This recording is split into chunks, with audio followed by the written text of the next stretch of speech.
Posible bang kumita ng limpak-limpak na pera dito sa trading? Yan po ang pag-uusapan natin dito sa video na ito. O panoorin mo ng buo para malaman mo yung context ng mga sasabihin ko tungkol dito. Unang-una po kasi ang trading hindi nga po yan sugal. Katulad ng nabanggit ko na sa previous video na in-upload ko na kung saan bakit pa tayo nag-aaral nga ng professional portfolio management, risk management, financial valuation, analysis, reporting at kung ano-ano pa na may tungkol sa finance and investment na talagang nakakabawas po ng risk yun pag alam mo yung ginagawa mo. Ngayon, gusto ko lang pong idagdag na ang trading po, it is a probability and strategy game.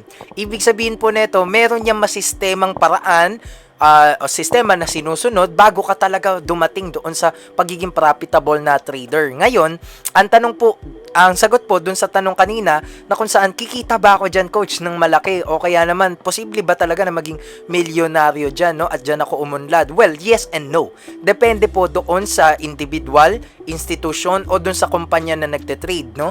So, depende kung yung approach nila or yung strategy nila ay babagay sa kanila at maia-apply nila ng tama sa market.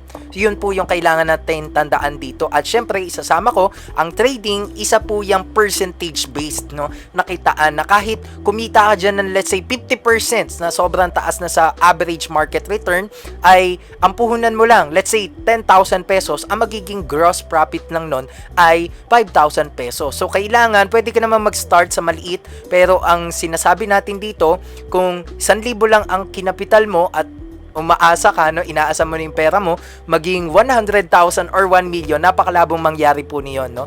So, kaya sana mga traders, no, natuto kayo dito sa video na to. Bawat video natin, syempre ang gusto natin pagbigay ng impormasyon at also ng inspiration sa inyo na hindi ganun kadali ang trading, hindi rin ganun kahirap. Kumbaga, meron nga ng proseso na sinusundan yan. Kaya dun sa sinasabi ko tungkol kanina, pwedeng yumaman dito lalo na kung may pasensya ka, mahilig ka mag-aral at disiplinado ka, pwede mo maabot yung pangarap mo dito, no, lalo na kung financial and time freedom. Pero kung ang line of thinking mo sa trading ay sugal yan, so hindi ka magsasucceed dito kasi yun nga yung ine-expect mo na baka ganun nga ang trading. Pero hindi nga po, binasag ko na yung impormasyon na yun, binasag ko na yung misconception na yun na kung saan sinasabi natin ang trading maganda yan, no, pero nga lang merong sistema, merong mga steps, may mga paraan na sinusundan bago ka talaga maging successful dito sa industry na to. Alright? So, yun lamang mga traders. Sana marami kayo natutunan dito sa 3-minute video na to. Mag-upload tayo, no, ng regarding this pa at follow for more contents like this. Yun lamang po, and Estudyante Trader here.